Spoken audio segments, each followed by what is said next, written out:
So, as Udo said, my name is Nmadili Okwumabua. I am the founder of CPDI Africa, and it stands for the Community Planning and Design Initiative Africa. I am Nigerian American. My father is from Nigeria. My mother is from Memphis, Tennessee. Today's talk is titled Africa Defines Architecture, the quest for defining new African-inspired design languages. It is a quest for hearing Africa's voice, her contributions to the built environment. It is a quest for defining new design languages as she emerges, and her time has come to redevelop her continent in her own image. What language shall we use to build her? What philosophies will we use to rebuild her? The vision. Have you ever imagined what the architecture of Africa would look like today if the great civilizations of Egypt, Timbuktu, Mali, the Dogon, Zulu, Yoruba, and thousands of other African empires had continued to develop and evolve in their own unique identity?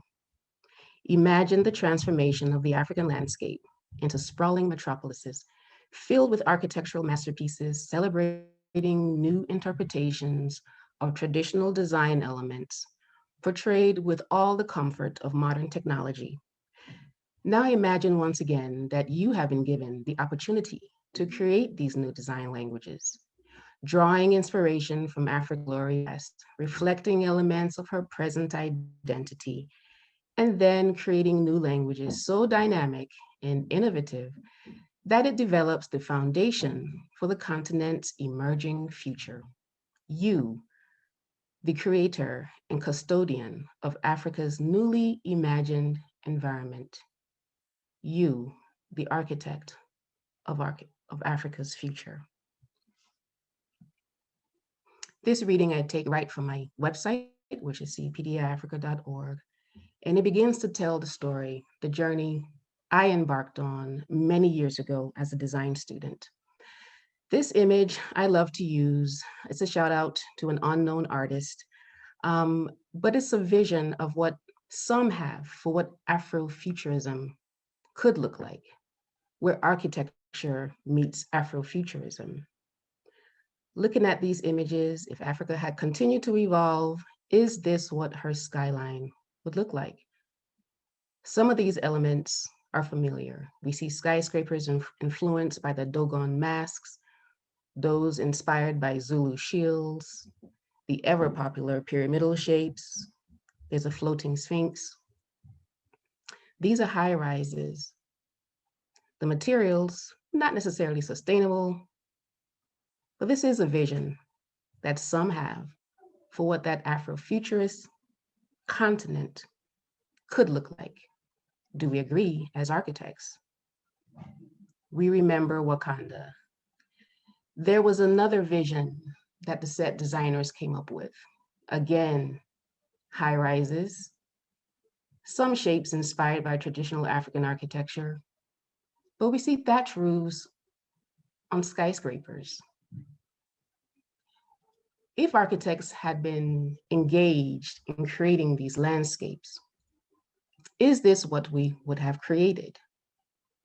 Some say yes, some argue, well, Africa is so large, you could fit the US, you can fit Europe, you could fit China, you could fit so much into the African landscape and there will still be room. Would there really be a need to go up? There is so much space. Some would argue yes, some would say no. And then the recent movie, Coming to America, which came out, I think, last weekend. Maybe some of you have had a chance to see it. Again, an image of an Africa, royal, not impoverished, regal, heritage and culture. As always, the fashion designers had a field day. But for the architects, what did they create? It was the Rick Ross mansion right here in Atlanta that was used as the backdrop of Zamunda. From Wakanda to Zamunda. What is the architecture of Africa? Is this our vision? Do we know Africa? Do we know her cultures, her aesthetics? Do we truly know her landscapes and geographies? Do we know her climate? Do we know her spirituality? Is this what we would have translated as designers for a built environment in Africa? These images show, again, the interiors. Victorian furniture. I'm not sure if this is exactly what the script that I just read would translate to if African culture were truly being translated. Again, the fashion designers seem to have it on point. But the architecture. This image by a game designer from Congo who lives in Canada now, Jerice is his name. He won an award for creating this image of Africa in his game. As you know, in gaming, we have the flexibility to create worlds unseen. In Wakongo, Jerice uses materials, he uses masks. Again, he does skyscrapers, but there is a feeling of Africa that is evoked from this image. If you were to find him on social media and look at the animated version of this image, it is very beautiful. It is very warming. And the soundtrack definitely evokes Africa to those that are engaged. Is this the Africa that we envision? If indeed the continent had continued to grow and develop uninterrupted in her own image, is this the Africa we would see? Well, what is the value of talking about architecture that comes from the cultural perspective of Africans? Why is it so important to develop Afrocentric theoretical frameworks for developing our communities, not just on the continent, but around the globe? For that, we need to look at the definition of architecture. Well, it first says it's the art and science of constructing a building. But deeper, it goes on to say that is the reflection of the culture and lifestyle, the aesthetics, local building materials, climate, geography, political and economic purchasing power of a people and a place. And so for anywhere you would travel in the world, if you're traveling around in the built environment, you will see the languages of the cultures of those people very easy. Japan, Asia, Europe, America, India, Dubai. The architectural culture there is translated through opulence, wealth. But visually, if you were to be blindfolded and dropped in any of these spaces, you could look around, and if you were familiar with the aesthetics of that culture, you would recognize where you were based on the architecture. Chinatown, Anywheresville, the colors, the design of the roof lines, the language on the billboards. And it's not just the facades, once you go into those spaces, the way they're arranged, the functionality, again, based on culture. But since we defined architecture, what would it be for Africa? African architectural languages would be truly diverse. There would be a plethora of African design languages. Why? Because the continent is vast and there are thousands of empires, nations, and people. The map on the left I like to use because it's very clear. It shows you Africa today, the 54 countries, their national identities as a result of colonization. 54 identities. But the map on the right shows Africa in fact. The Black lines represent the true people of Africa. For those who are familiar where Nigeria is, in the Bend on the West Coast, Nigeria alone has 250 ethnic groups. Each ethnic group is unique.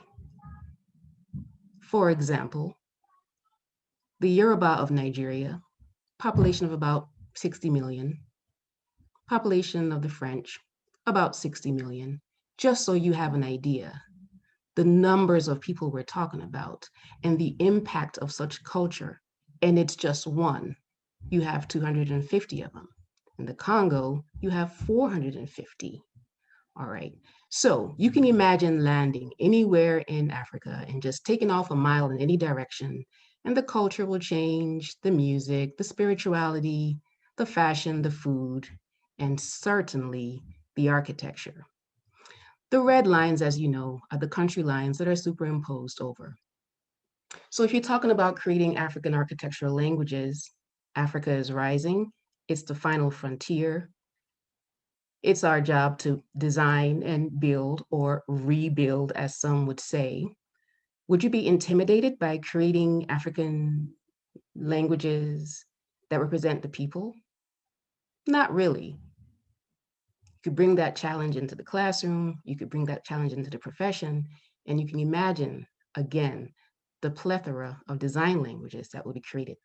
How exciting. But the peoples of Africa were spread out.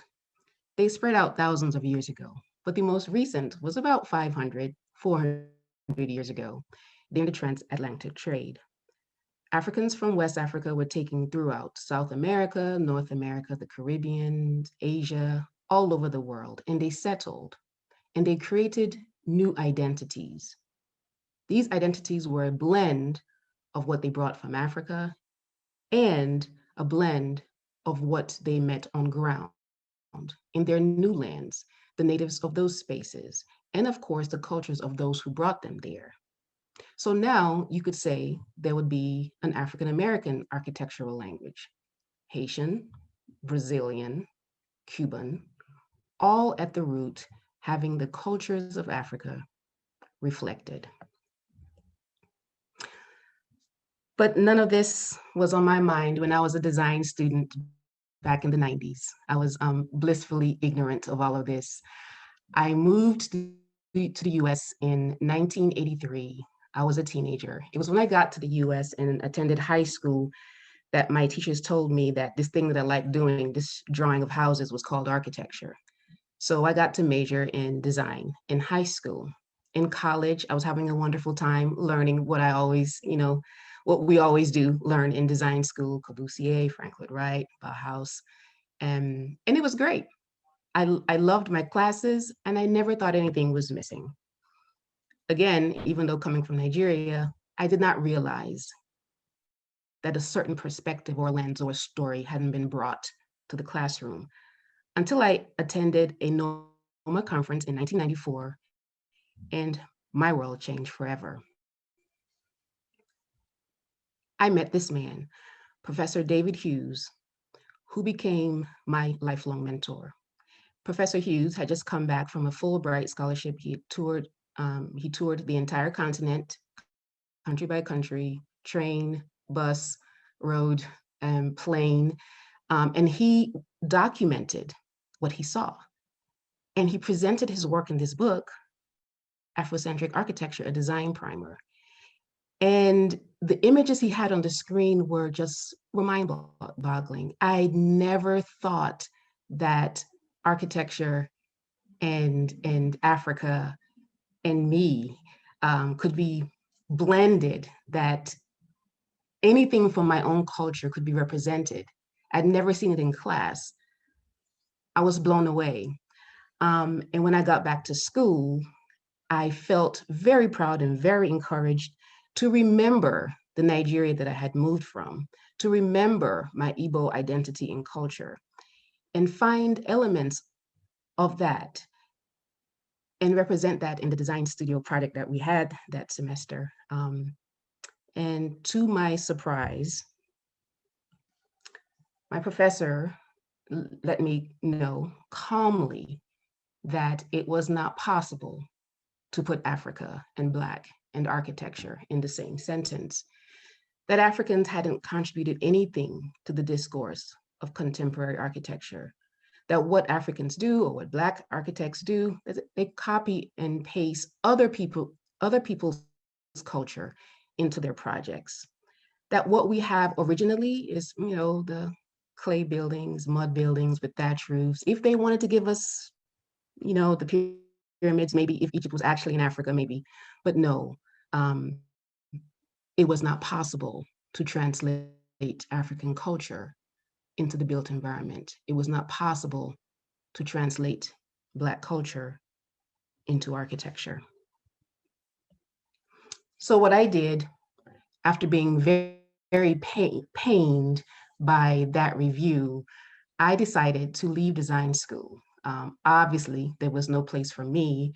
My classmates had the opportunity to be themselves in class. After all, architecture was an art, and it would come from you as an individual, and you would always pull on your identity, where you're from, your community, your society, to play into your projects. But I wouldn't be allowed. So why would I stay in a program that did not seem to welcome me?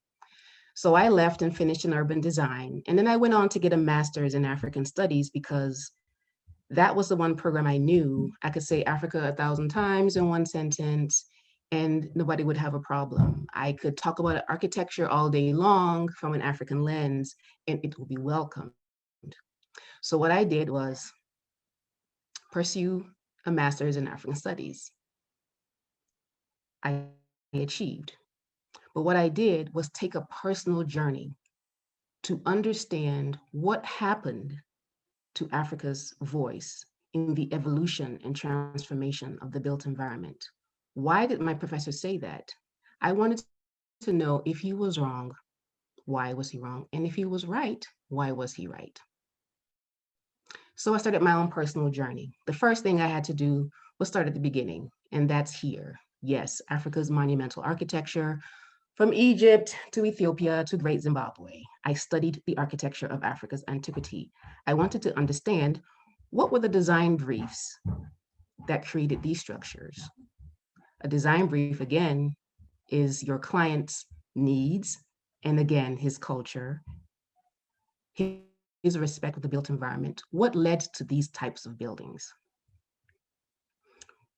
What were the design briefs for the nostalgic architecture? This is what everybody thinks of. Definitely back in the 90s, when you would go to a bookstore or a library, you would go to the architecture section, you would find amazing books on other cultures. But for Africa, it would be the naked people and huts and thatch roofs. And you would think, okay, there really isn't anything to learn here. But a lot of this is what I would see. They didn't want to call this architecture, but this is actually perfect architecture. We know it's sustainable, it's green, it does not impact the earth or the ozone. If you build and you don't need it anymore, you can knock it down, it goes right back into the earth. It's totally organic. Again, what were the worldviews and the design philosophies that created such architecture? Who were these people? I had to read, I had to teach myself, because then I could not get it from school. I also studied the architecture that was inspired by Arab culture and Western culture. When those cultures came to Africa, how did they inspire the societies? For the built environment, many of us may know, depends if we learned in school, if we learned on our own, but during colonization, traditional homes and cities were torn down. And in order for the locals to rebuild their houses or their communities, they had to get building permits. And those building permits were designed by the colonial rulers. So in the case of Nigeria, ruled by the British, you would be importing cement. Now we make our own cement, but you would import cement from Britain, and you would use British floor plans to rebuild your architecture. So everywhere you go now in Africa, you will definitely see evidence of Islam and Christianity, in other words, Arab and Western culture. I had to understand how that happened and why I would only see traditional architecture in the villages, but kind of Western or foreign architecture in the cities. I taught myself. Um, a story about these images I will share. I think it was in 2005, the African Union of Architects hosted us in Abuja. And so every year they will, different countries will host the association. And so Black architects from all around the world arrived in Nigeria to the city of Abuja. It was our brand new capital. It used to be in Lagos, but Lagos became too congested. So the country decided to go to the very center of the state, kind of bulldoze the community that was there, and then build a shining brand new capital that will deserve international respect. Kenzo Tange, the Japanese architect, it was an American town planning firm. They came in and they designed this really beautiful city. So it's 2005 and we all arrive and we have a great time. We're at the Hilton, you can see on the top right, and we spent good time listening to all the presentations. Those from Egypt were really wowing everybody. But people were presenting their projects from around the world and throughout Africa. At the end of the conference, we got on these tour buses and took off to explore the city. Well, the tour guide was having a really great time just telling us all about this, the beautiful environment. He's pointing out the window. To your left, you can see our national mosque. It is very beautiful. And to your right, our cathedral. And he's just talking about all the just beautiful architecture. And then he looks back and he realizes that no one was taking photographs. And so he asked, he said, well, don't you find my city beautiful? And the people responded, well, it is. But if we took pictures and sent them back home, nobody would believe we were in Africa. Where are the African monumental buildings? Where's the African architecture? We came here to see that, not to see replicas of where we're coming from. Of course, the poor tour guide was confused. He had no idea where to take us. I mean, you have a bunch of noteworthy architects wanting to see something. He's not going to take you to the village and show you the clay earth buildings with the thatch roofs. But that was just an example of why it was important. Architects themselves knew it was important to have the culture of place reflected in the built environment. So why didn't we have that? The second dichotomy I learned as I was doing my own research and along this journey was there are two Africas. There's urban Africa and there's rural. Both are as contemporary or modern as today as you want to call them, right? People on the left, this is Lagos. They're living, in a very, contemporary city. There's bad traffic, all the buildings, we used to that kind of architecture. And then on the right, you have a typical rural village. People designing and building and living like they've lived for thousands of years. And they're as contemporary as the guys on the left. After all, most people are born in the village. When they get to university age, they head to the city to get a college degree and get a job, live their working lives there. And then when it's time to retire, they move back to the village. So at any given moment, you're traversing both of these spaces, but they're both very current. It's very easy to see TVs and internet in these clay buildings. They're very contemporary, but it is Africa. And so when you're talking about the architecture, what world are you speaking of? Are you designing for people in the city, demanding high design fees? Or are you even thinking about the people in the rural areas who there's no way they're going to pay design fees? They're going to look at you and want you to design in the language that they're used to. And what language is that? We'll talk about that. Because I wanted to know how Africa could be built or rebuilt in her image. And it was very hard to find evidence of what true contemporary or true modern or contemporary vernacular architecture looked like in the cities. I had to do a little bit of extra research because what I wanted to know was what are the elements of design from Africa that are still relevant today, so I can take those and combine them with modern technology and create languages that are good for now and for tomorrow, that will preserve heritage, and definitely solve some of the problems that we're facing in our built environment. But if I'm not finding those elements today, then how would I know that they existed? Well, for me, I felt it was important to look at the last time Africans were actually ruling themselves, designing their own communities, and take the information from there. And the best place to get that information was actually in the journals that were kept by the explorers. As we know, Africa is based on oral tradition. And so if you're not telling these stories anymore, right? So for example, most Africans before colonial rule homeschooled their children. Everybody taught history and how you raise boys and girls and science and technology. All of that was taught at home. But now if you're going to school and you are not telling those stories, you won't know what your history was, right? Because now we're all using, the course curriculums that were left behind after colonization. So for me, I had to go and look at the texts that were kept by the travelers, because the travelers documented.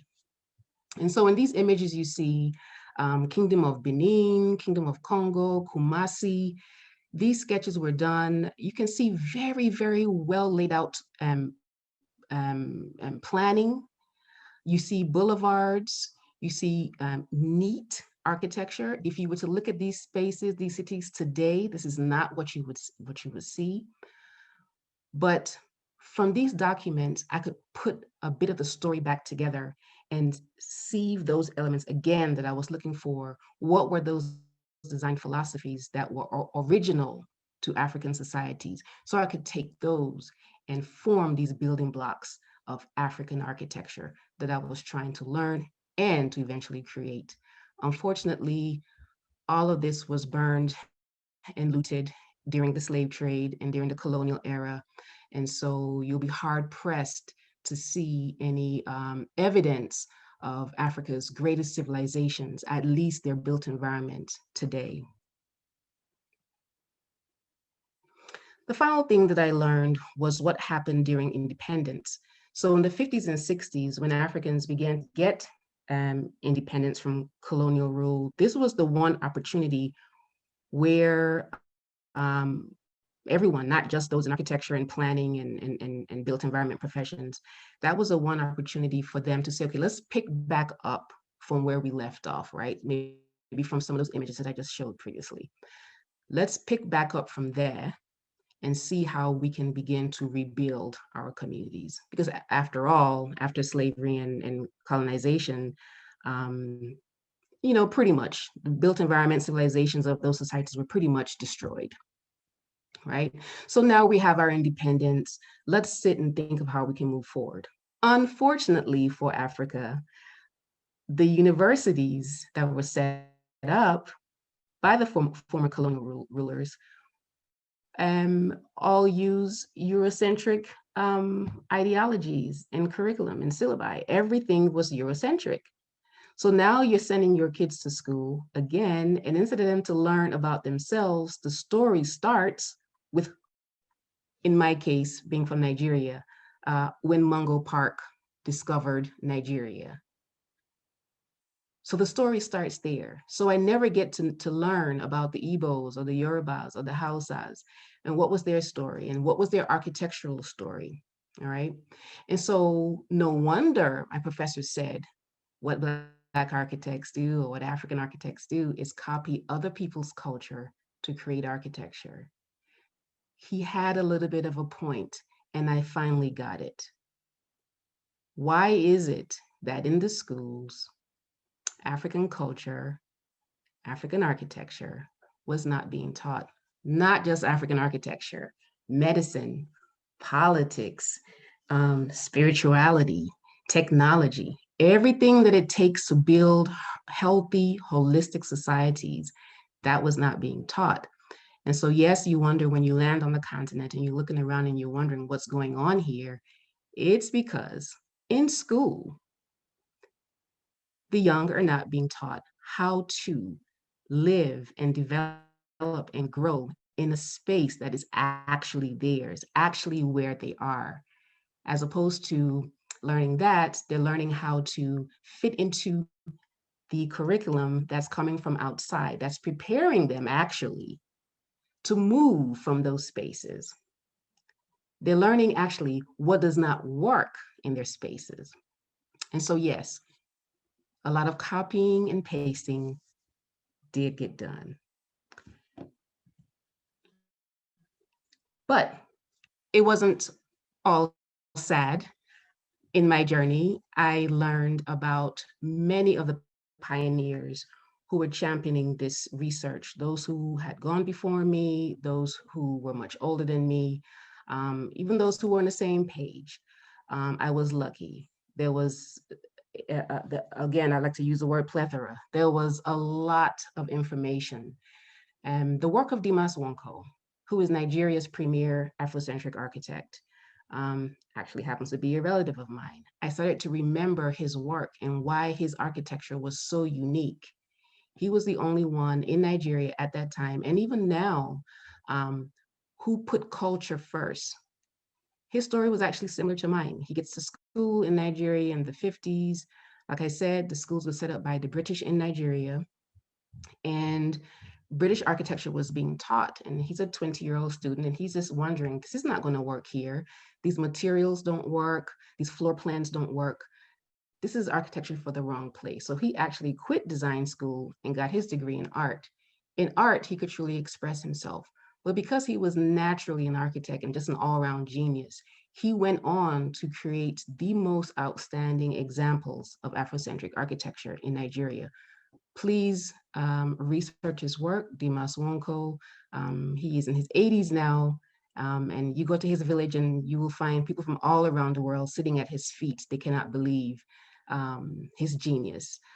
Dimas Wonko from Nigeria, David Hughes, my professor from Ohio, Kent State, Ohio, whose book Afrocentric Architecture was a Bible to me. His colleagues, William Stanley, my first boss here in Atlanta, who also drew inspiration from the work that David Hughes researched on his trips throughout Africa. Nmadili, a Nigerian American who is now the head of department, School of Architecture at Witwatersrand in South Africa. His book, African Architecture, Evolution and Transformation, another Bible for me back in the 90s. The work of Philip Freelon, which I didn't know then, but he's an ancestor now, but we know of his work, how Afrocentric he was in researching um, his responses to the design briefs given to him by his clients. Pierre Atepa from Senegal, his masterpieces all over Africa. Mariam Kamara, kind of the new kid on the block, her stories, I truly hope that you all know of her work, trained in the US, moves back to Niger and finds out that everything she had learned in her schooling here almost had no value back in her country in Niger. And she had to start all over again to train herself. What really works here? The materials, the labor, the skill, and the spiritual impact of work in Africa. What does that really mean? Her story is also incredible. But I learned a lot from doing research and collecting an amazing library. My bibliography is quite extensive. There was information to share. There was data to bring to the classroom. There was evidence of Africa's contribution to the built environment. So how did I respond to this? In 2015, I decided I would launch a competition. And I created CPD Africa to be the foundation. It had been a very lonely journey and I wanted to get people involved. Luckily for me, the internet existed at that time. So I simply put out the word.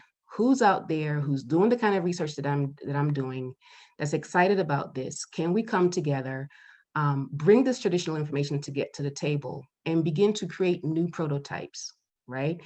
If you translate African culture and aesthetics and spirituality into architecture, what would you have? Could it be beautiful? Could it be built?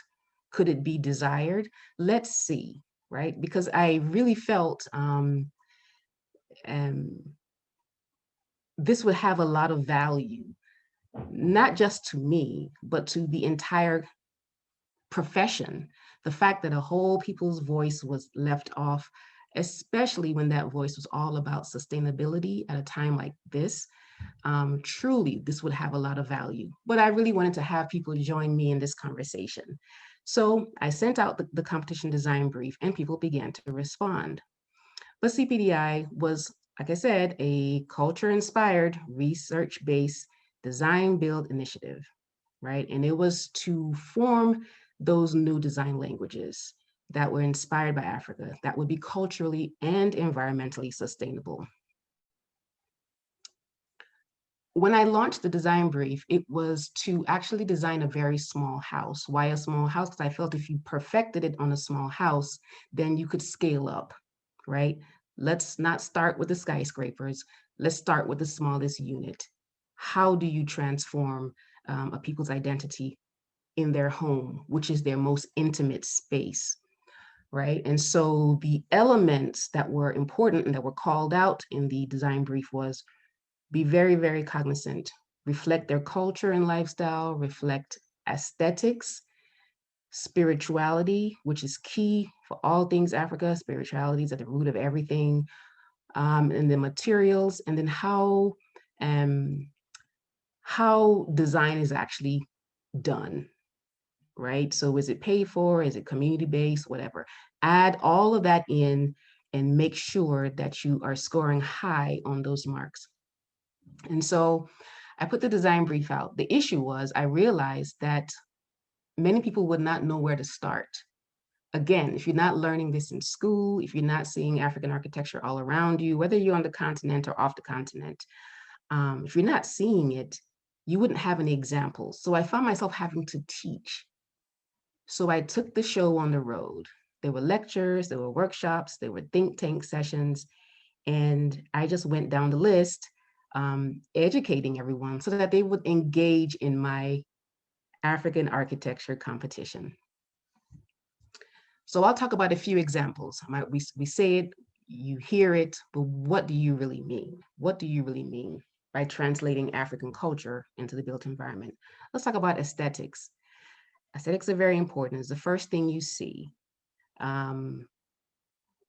It tells you a lot just by based on what you see. The first example, the ECOWAS building in Lomé, Togo, designed by Pierre Goudiaby Atepa. The ECOWAS building is where the West African heads of states meet to hold conferences and deliberate on very important issues. It's a house of power. Where did Pierre gain his inspiration? Well, the images on the left, these African artifacts, you can see the Ghanaian stools. What is the Ghanaian stool? It is a seat of power. That is where the kings would sit. You also see the Egyptian headrest. The pharaohs will rest their heads there. Why? The head is sacred. It holds wisdom. It should never be on the floor.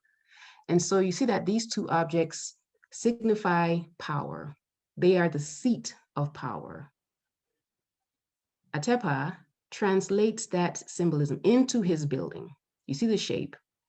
To a trained eye, one who knows the meaning of that shape, you know that this building must be a powerful building. It must be a seat of power.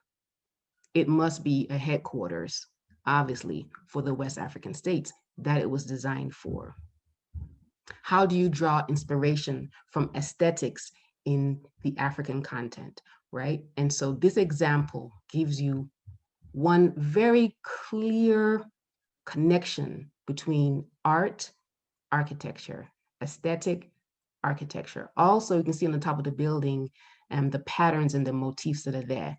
If you are aware of the meanings of those patterns, you will also see the direct translation and the story that this building is telling you when you see it.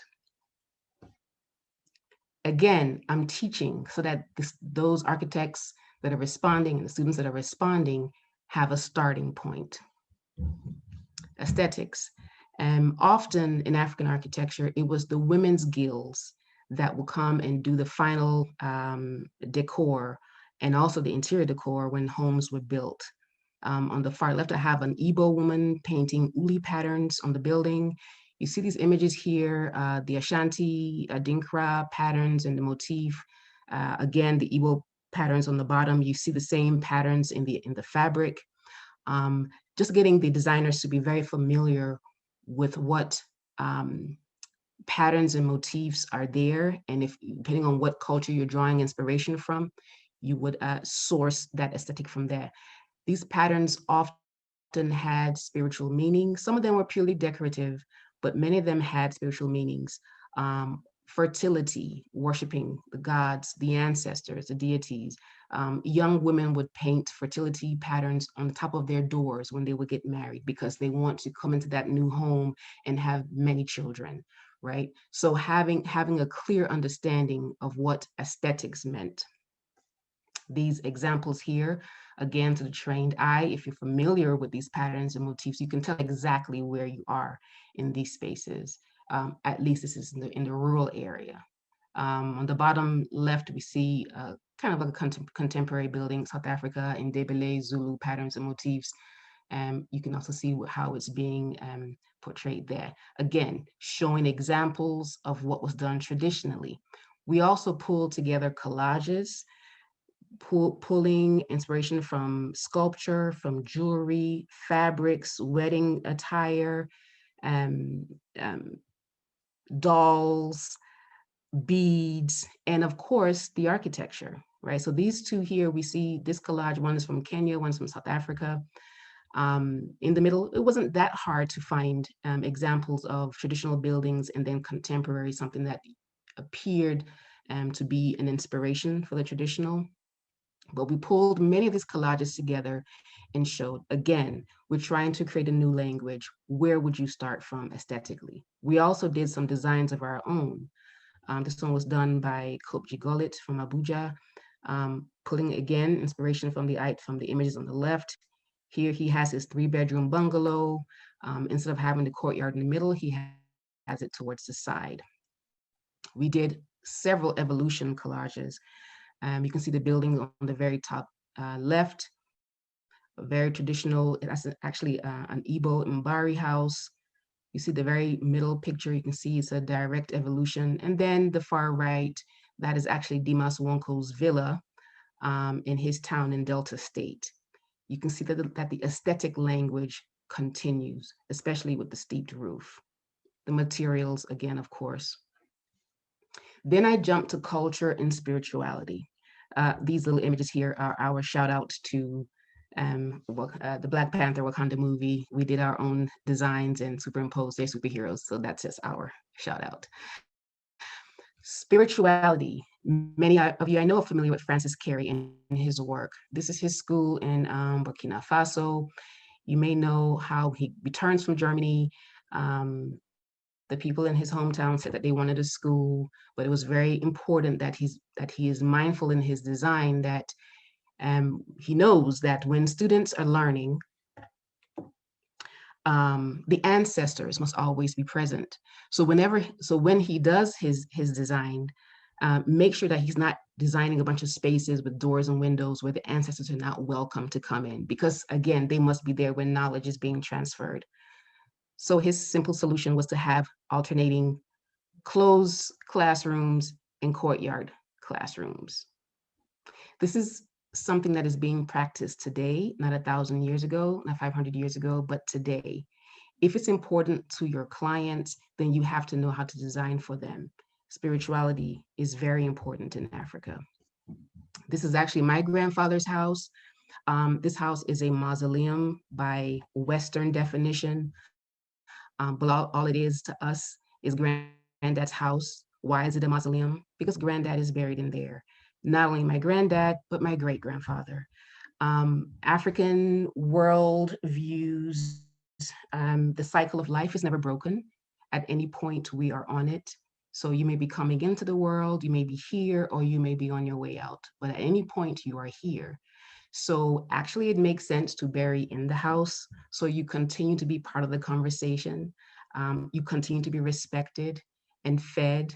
Um, you may know about pouring libations in Africa, in this part of Africa, and in most parts, but in my hometown, when you pour libations in the house, you're pouring it because somebody's actually right there. So yes, before we eat and drink, we give granddad some, um, and then we take ours. We want to talk to granddad or grandma, they're right there. Um, this is a very contemporary practice. This is not something from many years ago. When my father became an ancestor, we had to bury him in his house. And when you're talking, the reason I talk about this is so that you understand when you say culturally, how do you translate that? Well, when my grandfather passed, they had to destroy the living room, the living room to bury him. When my father passed, we had to destroy our nice tiled living room to bury him. Well, an architect who is mindful of this culture, getting a design brief for a client from my hometown would know, oh, they bury in the house. So let me pre-design that burial chamber, right? So go ahead and pre-design it, and you cover it up with a trapdoor, then your tiles or your carpet.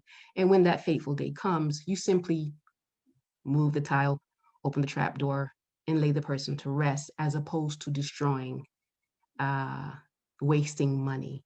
This is an example of how you are mindful of African culture and spirituality.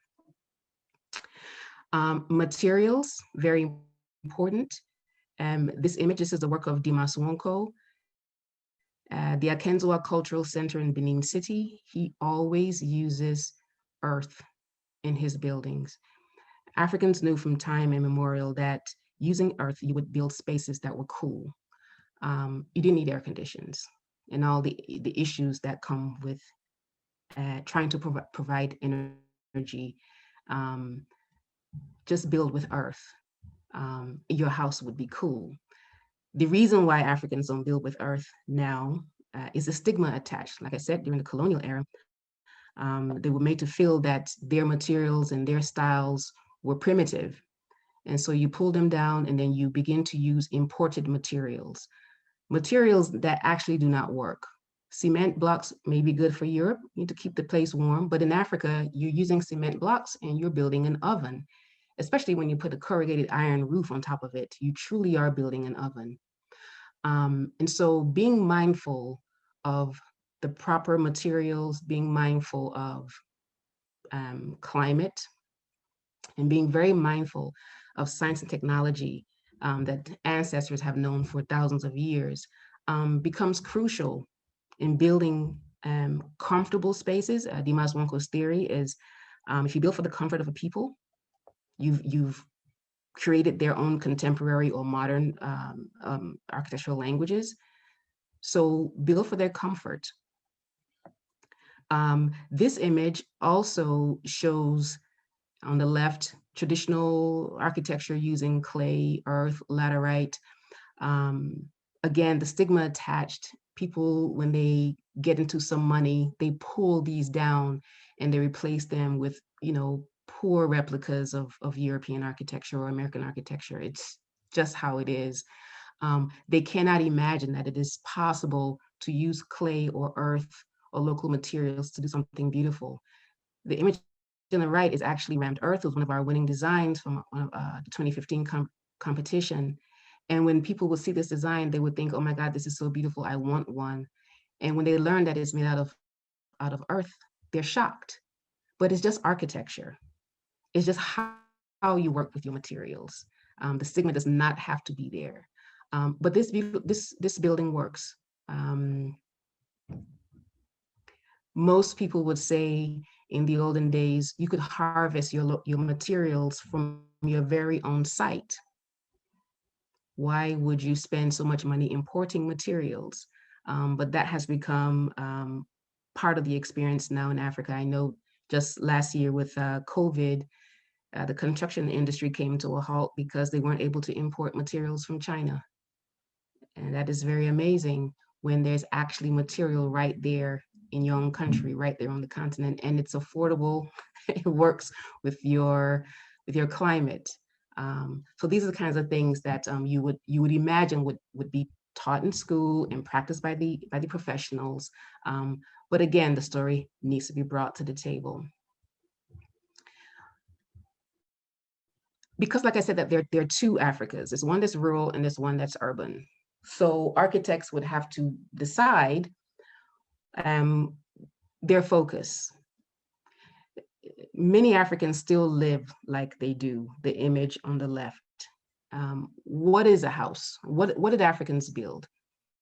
Because the climate was so perfect, and because nature really was revered, most African people spent their lives outside. The only reason why you went into a space, into your room, was to go to sleep. A lot of people think that a hut, quote unquote, a hut is a house. It's not. It's a room. And it's a collection of those rooms around a courtyard that makes a home. So a compound is a home. The courtyard is the living room. It's open to the elements. It's where you cook. It's where you homeschool your kids. It's where you worship. It's where you sing. It's where you learn domestic chores. It's where you learn, your trade, whether it's farming, learn to be in art. The courtyard is your live, work, play space. And those rooms around, you can see they don't even have any windows. Those are the bedrooms. And you only go in there to sleep at night. And they're very cool. Again, because they're made out of clay, out of earth, right? Adobe, laterite. They're very cool. We know Africa is synonymous to the sun. It is hot. But once you go into one of those spaces, you're cool. Now, one of the stories I'll tell you about this, and the reason why being mindful of Africa and its culture and its, as we begin to build and rebuild a continent.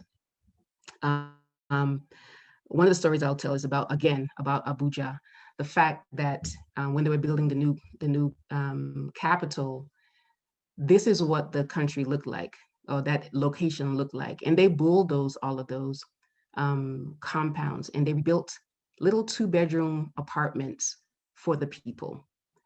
2-bedroom apartments out of cement blocks and iron roofs.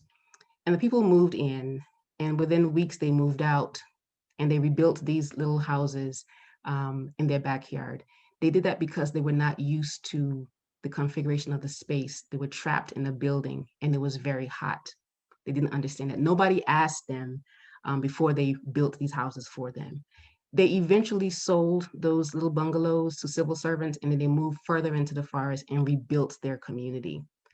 These are examples why it is important to talk about the culture of a people. Who are you actually designing and building for?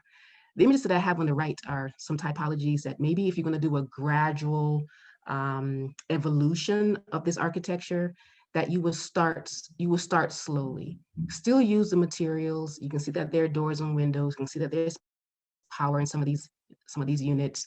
But you can imagine that the images on the right have been upgraded. So could we take those and build a family compound? Could that have been done for the people of Abuja? I think yes, and they probably still would have been there. But what is this architecture? How do you bring this to the classroom and train architects to build this, and in a way that it would not have a stigma attached? We had lots of submissions from all around the world. Designers were really excited to join us. They submitted from 34 countries. And they were excited because I promised that if you got involved, your names would go down in the books as those who were inventing this new architecture, what I was calling the final architectural chapter. And they came in.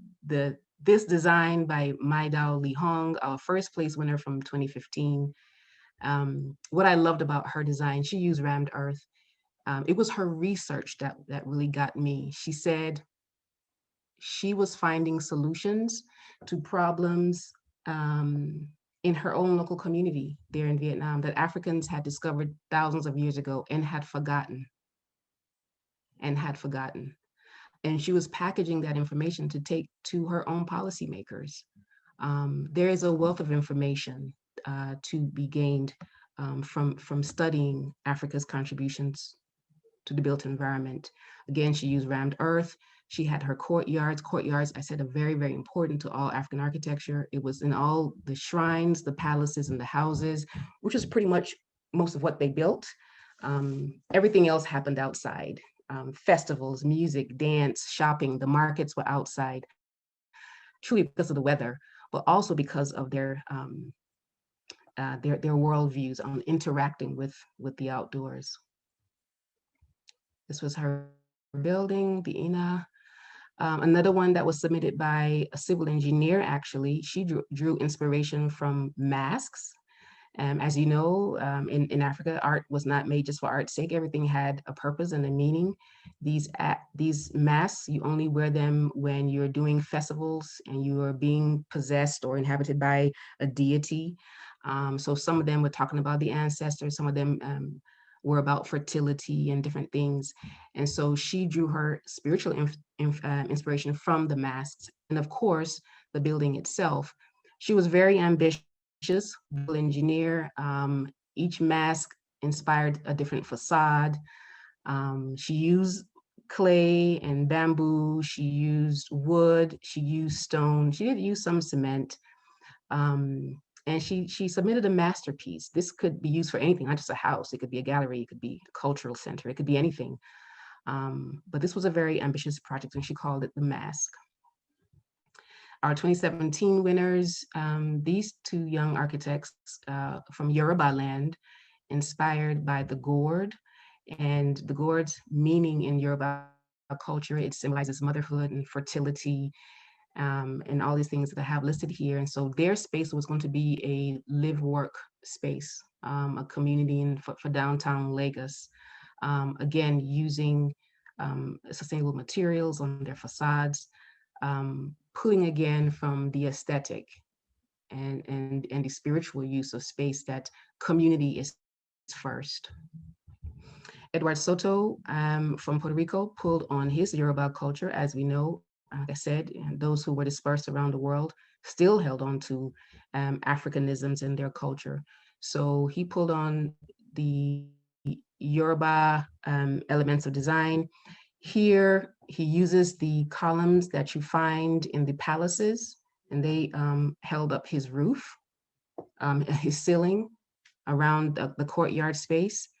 But you can see there's a very, very beautiful rendition of what traditional Yoruba palatial spaces would be, and in the form of a home. And this was a 3-bedroom home, kitchen and the courtyard. Again, the one by Roman Gorshkov, the Omo House, a favorite by so many people. In the middle, he has his courtyard space where the cooking, the grilling, often grilling of meats and foods is just commonplace all around Africa. Like I said, you live outside, you only go in to sleep.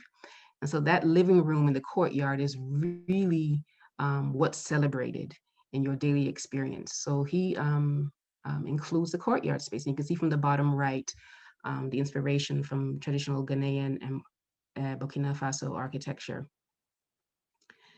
Sanidara was the only one that drew literally on the rondavels that we're used to when we think about African design. He won 3rd place. He's from Benin. I'm just going to show a few of those. There's so many more, and it's in the essence of time.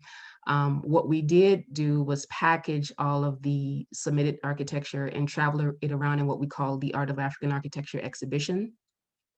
And just traveled it around, and most people loved what they saw.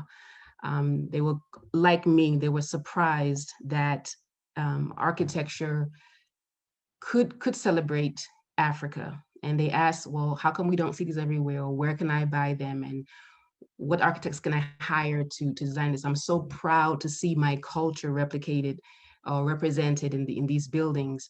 It was a very positive experience. And so for me individually, I knew that if I'd heard, oh, this is horrible, this is so primitive, then, it would just be terrible for me. The whole journey would have been in vain. But they said, no, this is beautiful, this is good. And so I knew it was not a mistake to champion a conversation like this. But we do tours, and we take architects and professionals around. Like I said, we've been all over the place sharing this information, and the platform has continued to grow. To know more, I would say please visit this link. You will see a very nice publication done by ATL, Intersectional Social Science, out of Kennesaw State here in Atlanta. They published our first competition, and it's a very well documented collection of all the architecture that was submitted, the research that went behind it, all the drawings, the profiles of the designers. So please take a look at that. Also, if you want to hear some of the architects in their own voices, they recorded their presentations, their research, and it's just really beautiful to hear designers express that experience of trying to do something that innately they felt was right, but again, it was not, it had never been welcomed, right? From school to the profession, they had to be very quiet about something beautiful that they could share, that they could contribute, that they could bring to the table. It's incredible to hear them in their voices. Last year, thanks to COVID, we continued by doing an internship, and this is where I got to meet Udo, who was an amazing, amazing designer. So your school is blessed to have her. She participated on this platform. We asked designers to come and sit in with us for 3 months. And the goal was to come and research your own culture, master that traditional language, and then teach it to the rest of us. Conclude with submitting a design. We graduated 10 amazing designers, and there's Udo in the middle right. And again, I would say please visit our blog to hear them. There were a lot of tears in the submissions because they themselves were amazed at what they were finding.